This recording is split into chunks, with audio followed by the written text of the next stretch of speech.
From New York City, this is Nightline with Cynthia McFadden.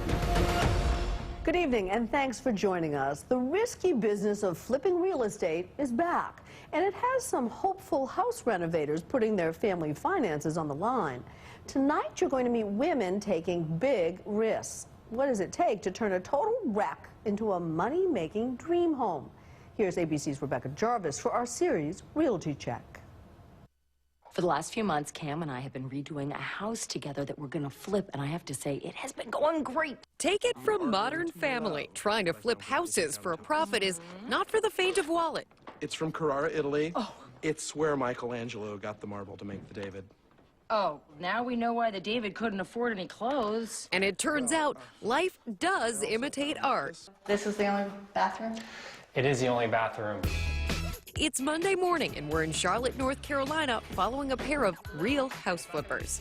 Do you know anything on the electrical or the plumbing? I don't think it's been updated. Two women who've been in real estate for decades, looking for their next big score. But this property looks like a homebuyer's nightmare. 1,100 square feet of hidden horrors.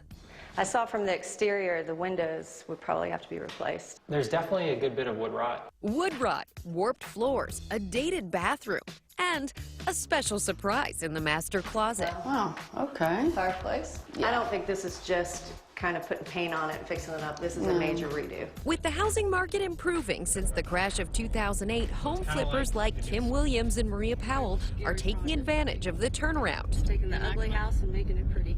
All right, so what do you think of this one? Well, it's a lot of work. There are some red flags with this one. But it still could be a great property to flip. Flips in North Carolina are up 35% in the last year, with flippers averaging $37,000 gross profit per property. Kim and Maria say this $175,000 property, with the right renovations and additions, could sell for as much as $500,000. The whole wall's falling down. But there are no guarantees. You're looking at 35 to maybe 40,000. TV shows about flipping are everywhere, from Flipping Vegas to Rehab Addict. They make it seem like it's an investor's playground, if you know what you're doing.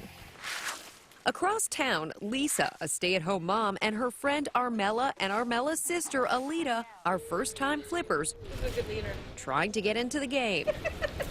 A lot of people would say you should never get into business with friends or family. We did both. And they're hoping there's still money to be made. We definitely missed the heyday of really cheap housing, but then we were worried we would have trouble reselling it. After losing out on 6 other properties in bidding wars, they bought this modest 3-bedroom for $150,000. And what did it look like when you pulled up? It was awful. It was awful. It was a dump. The kitchen floor was sinking in. You walked in and you were kind of crooked. The yard was a jungle. The surveyor still can't figure out exactly where the property line is. Between renovations and real estate fees, they put $60,000 into the project, figuring things out as they went. This one might be... That looks like a standard, but... It's 13 1/4 by... Look how we sound like we know what we're talking about. What did the husbands and the kids say when you told them we're flipping? Oh, he was a little nervous, and then when we had to take out the mortgage, he was a little bit more nervous. And then when we had to put in money, he was even more nervous. Because it's never a sure thing. That's where the first rule of real estate comes in. Location, location, location. Some of these properties are vacant, and you'd really rather be safe than sorry. And not every market is as flip-friendly as Charlotte. We got to figure out whether we want to tear it down or whether we want to rehab it. Mark Bloom is a tough-talking, gun-carrying wholesale real estate broker who's flipped 50 properties across the country. His latest acquisition in Dallas is a 1930s bungalow, and it's become quite a challenge. It's just not worth the effort. I'm telling you, it's not worth the effort. And this yard sucks. Baby, it sucks. He knows it takes a tough skin and a tough dose of reality to be successful in the flipping game. This can't be a first project, a second project, not a 5th project. You've been doing this for 5 years, maybe then you can start to look at something like this. This isn't something someone should dive into. He helps first-time flippers enter the market around the country. I think the misconceptions is that it's very simple. I'm just going to, no money down, and I'm going to make $100,000 in 2 weeks. I think people oversimplify it, and they don't take enough time educating themselves.